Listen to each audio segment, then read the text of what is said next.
Dear students, I am Ajay Prakash from Sanskar abroad consultancy. आज हम आए हुए हैं सिंगापुर और आज हम मिल रहे हैं हमारे स्टूडेंट त्रिलोक से। तो अभी हम त्रिलोक यहाँ 2-2.5 साल से यहाँ हैं, तो ये अपनी पूरी जर्नी बताएंगे। मैं इनको क्वेश्चन आंसर करूँगा और ये अपना जो रियल रिव्यू है वो आपको देंगे।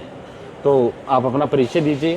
हेलो, मेरा नाम त्रिलोक वैष्णव है। मैं राजस्थान से नागौर डिस्ट्रिक्ट से रहने वाला हूँ और मेरे को सिंगापुर आए 2 से 2.5 साल हो गए।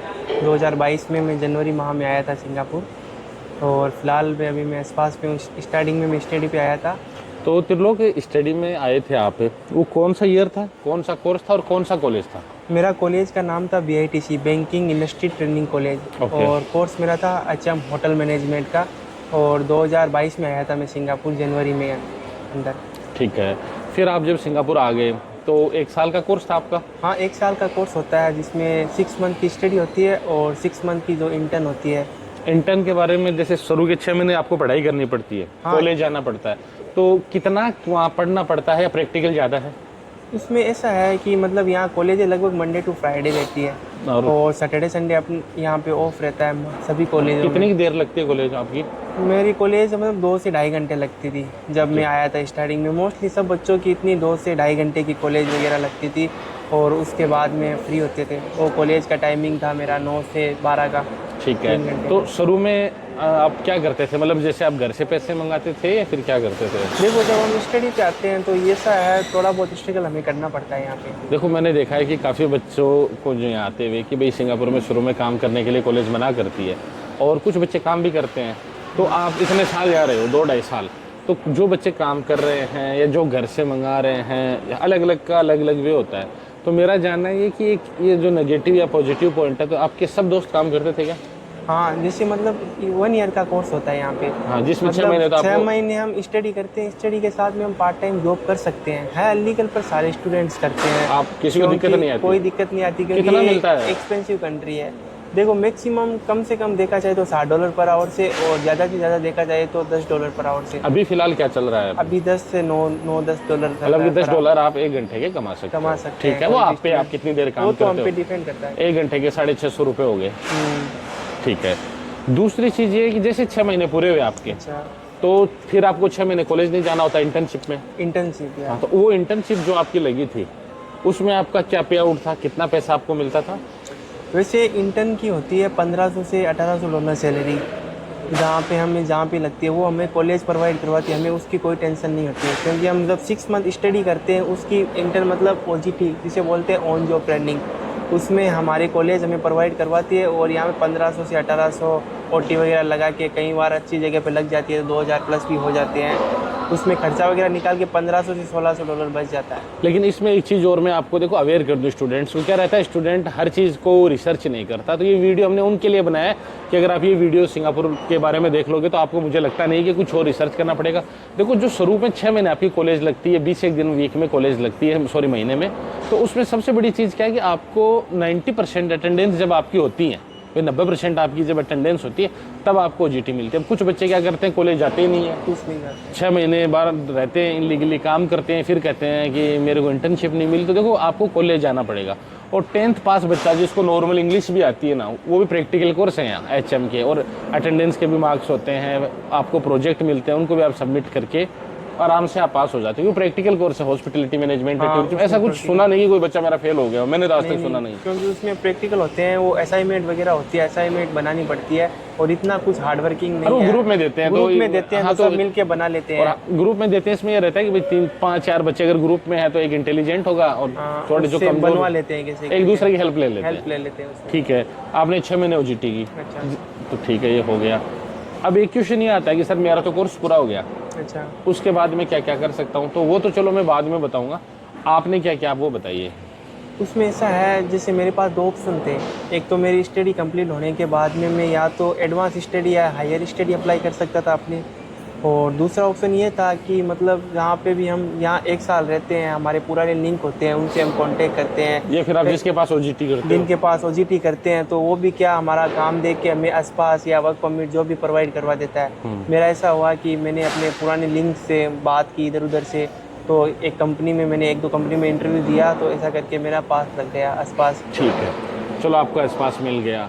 अभी आप का सैलरी अप्रोक्स कितना आ जाता है? देखो पर्सनल क्वेश्चन है, आप चाहो तो बता सकते हो, नहीं चाहो तो अप्रोक्स टोटल अर्निंग कितना हो रहा है सिंगापुर में? टोटल आसपास की सैलरी होती है 3200, तो इंडियन करेंसी में हम देखा जाए तो 2 लाख पर मंथ। अब ये देखिए, ये वीडियो में होता क्या है कि बहुत से लोग अब इस बात को पकड़ के मत देखो, आप में क्या एबिलिटी इससे ज़्यादा भी लग सकती है, ज़्यादा भी लग सकती है, कम भी लग सकती है, वो आपके आपके पे हाँ, डिपेंड करता कम लगने का मतलब है कि 2000 तो लगती ही लगती है, 2000 तो बहुत 2200-2500 तक तो हो हाँ, जाता तो कहने का है कि जो अच्छे से मेहनत करेगा उसको, आपके दोस्त भी जो आपके साथ आए थे, है। हाँ, मेरे साथ है, मेरा फ्रेंड है रजत, और वो मेरे साथ में ही था, हम दोनों की एक ही कंपनी में लगी। हाँ ठीक है। दूसरी चीज़ मैं ये पूछ रहा हूँ कि जैसे आपके साथ और भी आए थे भाई, ऐसा तो है नहीं कि अपन सक्सेस स्टोरी सुनाए, आपके साथ जो और फ्रेंड थे उन्होंने क्या क्या किया था, मतलब कोई क्या किया है उनका भी बताइए। कुछ मेरे फ्रेंड्स से जो मतलब टैलेंटेड थे, वो ऑस्ट्रेलिया, यूके, न्यूजीलैंड वहाँ निकल गए, और कुछ को मतलब स्ट्रगल नहीं अच्छा लगा, वो इंडिया चले गए। देखिए अभी इसमें मैं बताता हूँ कि यहाँ आने के बाद दो वे रहते हैं। एक तो आप जिस कॉलेज में आते हो उसमें आपका डिप्लोमा करने आते हो, और आप डिप्लोमा करके यहाँ सेटल हो गए।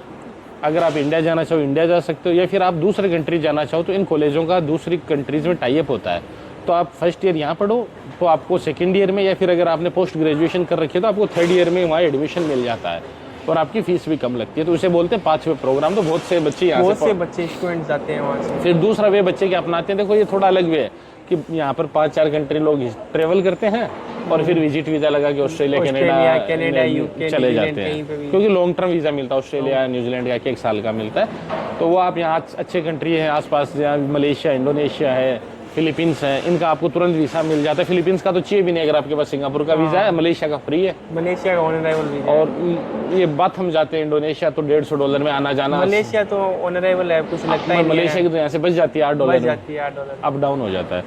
ठीक है, फिर ऑप्शंस हैं आपके पास कि भाई जैसे आपने OGT कर ली, आपने जॉब कर ली, आप 5 वे से जा सकते हो, आप यहाँ विजिट से जा सकते हो, और उसके अलावा एक ऑप्शन और आता है कि यहाँ खर्चा कितना लगता है। तो सिंगापुर का खर्चा कितना रहता है लमसम आने का? आने का सिंगापुर में आने का खर्चा कम से कम 3.5 से 4 लाख रुपए 3.5 से 4 लाख रहता है। स्टडी के टोटल। ठीक है, फिर जैसे कोई बच्चा आगे पढ़ना चाहे उसी कॉलेज में तो उसको 50% की स्कॉलरशिप मिलती है। हाँ मिलती है। तो अगर आप यहाँ पे आए हो और आप फिर वापस अपना 1 साल का कोर्स को एक्सटेंशन करवाना चाहो तो फिर आपके कोर्स की फीस 2 लाख के लमसम रहती है। तो उसमें भी आप 12-15 महीने और रह सकते हो, उसमें भी आप अपना और काम कर सकते हो और सेटल हो सकते हो। उसके अलावा मुझे एक चीज़ ये बताइए कि जब आप लोग यहाँ शुरू में आए थे, आपने काम वगैरह भी किया था, सब कुछ किया था, तो यहाँ पर सेफ्टी वाइज क्या सीन है, सुरक्षा वाइज? सेफ्टी के ऐसा है, सिंगापुर सेफ्टी के मामले में नंबर 1 पे आता है। सेफ्टी का तो यहाँ पे बहुत ज़्यादा ही रखते हैं ख्याल, क्योंकि सेफ्टी सिंगापुर में सेफ्टी रहती है यहाँ पे, तो उस चीज़ का तो है, मतलब लोग अलग से बना हुआ है। ठीक है, तो मेरा कहने का मतलब है कि सिंगापुर कौन कौन आ सकता है, कितनी एज का क्या क्राइटेरिया है? मतलब सिंगापुर 12 प्लस आ सकता 10, 12 पास आ 10, सकता 12 दोनों आ सकते हैं, ग्रेजुएशन भी आ सकता है। 35 साल से कम आपकी एज है ना, तो आप आ तब सकते आ हैं। सकते हैं सिंगापुर। आपने सिंगापुर को क्यों चुना उस टाइम? आप तो भाई 22 ईयर्स के आए थे, तो उस टाइम ऑप्शन आपके पास यूके, कनाडा, ऑस्ट्रेलिया भी था। थे, पर उस टाइम मेरी आईलेट्स नहीं कर रही देखो थी। हाँ, अब ये चीज़ है, एक तो अगर आपने आइल्स नहीं की, आपके 10-12 साल का गैप है, आपको इंग्लिश थोड़ी कम आती है, आप फंड शो करने में आपको दिक्कत है, देन आप सिंगापुर को चूज कीजिए, यहाँ के भी करियर बनाइए। अब कोई ऑस्ट्रेलिया रह रहा है, सपोज करो कोई कनाडा रह रहा है, वो भी तो 2 लाख रुपए कमा रहा है, 2.5 लाख कमा रहा है, इतना तो बंदा यहाँ भी अर्न कर रहा है, तुम तो परमानेंट जॉब कर रहे हो। यहाँ पे सिंगापुर है जो मतलब एशिया में पहली कंट्री है जो यूरोप के लायक है भाई, इसलिए कि इसका जो हर कंट्री को क्या पासपोर्ट पे एक रैंक मिलती है, तो सिंगापुर और जापान हमेशा फर्स्ट पे रहते हैं दोनों। सम टाइम तो इनका टाई रहता है कि ऑस्ट्रेलिया से भी पावरफुल पासपोर्ट है, बट हर कंट्री का जो कुछ रूल्स रेगुलेशन होते हैं वो अलग होते हैं। तो फिर लोग, आप स्टूडेंट्स को क्या सलाह देना चाहोगे कि सिंगापुर किसको आना चाहिए और किसको नहीं आना चाहिए? देखो, जो इंडिया में मेहनत कर रहा है और उसको कुछ करना है, अपनी लाइफ में आगे बढ़ना है, कम पैसों में सबसे फर्स्ट पॉइंट ये है, कम पैसों में आप यहाँ पे स्टडी पे आ सकते हो। 2.5 से 3 लाख कोई रुपए ज़्यादा नहीं मतलब होते। क्या ज़्यादा, इतने में बाइक आती है डंगी। सही बात है। और इसमें देखो सबसे बड़ी बात, सॉरी मैं आपकी बात काट रहा हूँ, सबसे बड़ी बात है कि आपने 12th तक क्या किया, आपने अपने करियर में क्या किया, वो मैटर ही नहीं करता वो है। मैटर नहीं करता। आप अपने एक नया सिरे से अपनी लाइफ स्टार्ट कर सकते हो। और दूसरी चीज़ और है कि सिंगापुर में वीज़ा अप्रूवल हो जाता है, उसके बाद आपको फीस देनी है। हाँ, ये भी और है। अगर आपका वीज़ा नहीं आता है तो हम आपसे एडमिशन लेटर का, वीज़ा सबमिशन का, फंड शो का, एक्सपीरियंस का, SOP का कोई भी चार्ज नहीं लेते। 20,000 से हम प्रोसेस स्टार्ट करते हैं अगर आपका वीज़ा रिजेक्शन आ जाता है, नहीं आता, हमारा सक्सेस रेशियो काफ़ी ज़्यादा है, बट अगर आ भी जाता है तो आपका पूरा 20,000 हम रिफ़ंड करते हैं। ये बोला हुआ था आपको भी, सब स्टूडेंट्स को भी, और ये मैं लाइव वीडियो में बोल रहा हूँ कि कहीं ऐसा नहीं है कि कल को ये बात अलग हो जाए।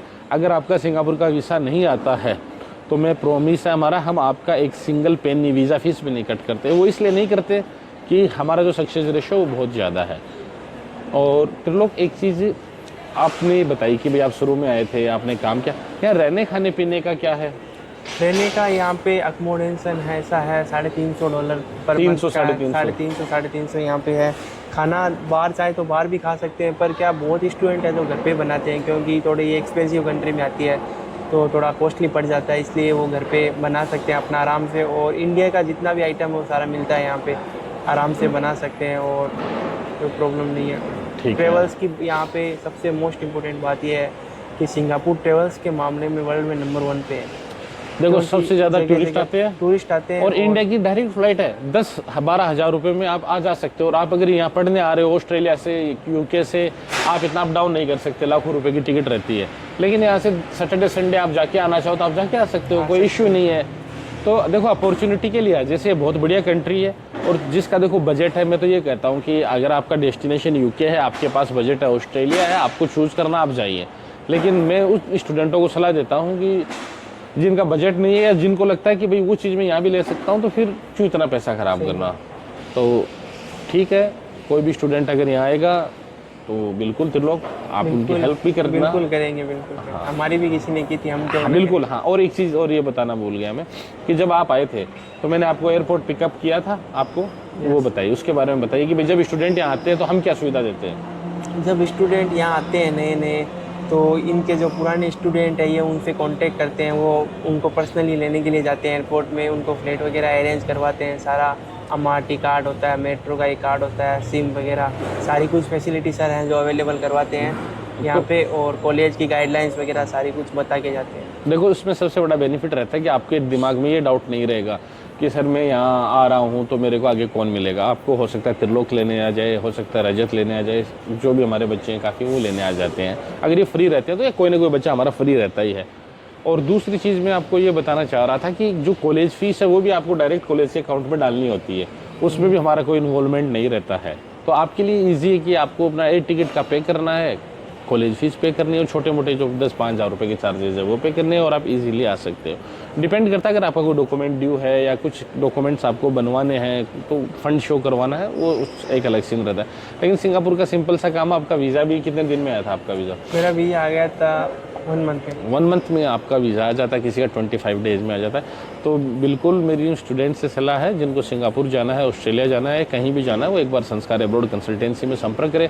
ज़रूरी नहीं है आप हमारे थ्रू ही जाएं, बट आप अपने केस की स्टडी कर लीजिए, क्योंकि सिंगापुर में बहुत सी कॉलेज हैं जो बी ग्रेड है, इनमें वीज़ा नहीं आता। तो बहुत से बच्चे क्या करते हैं, किसी दोस्त के थ्रू अप्लाई करवा लेते हैं। तो सिंगापुर में एक सीन और है, अगर आपका वीज़ा एक बार रिजेक्ट हो गया है तो 99.99% वापस से नहीं आएगा, नहीं आ सकता। और सिंगापुर यूएसए के बाद में इकलौता कंट्री है जो आपको ये रीज़न नहीं बताएगा कि आपका वीज़ा क्यों रिजेक्ट किया है। तो आप अपनी फ़ाइल ख़राब मत करवा लेना 10-20 हज़ार रुपये के चक्कर में, क्योंकि यहाँ पे अच्छी कॉलेज ही आप चूज़ करना। थैंक यू स्टूडेंट्स, मिलते हैं नेक्स्ट वीडियो में।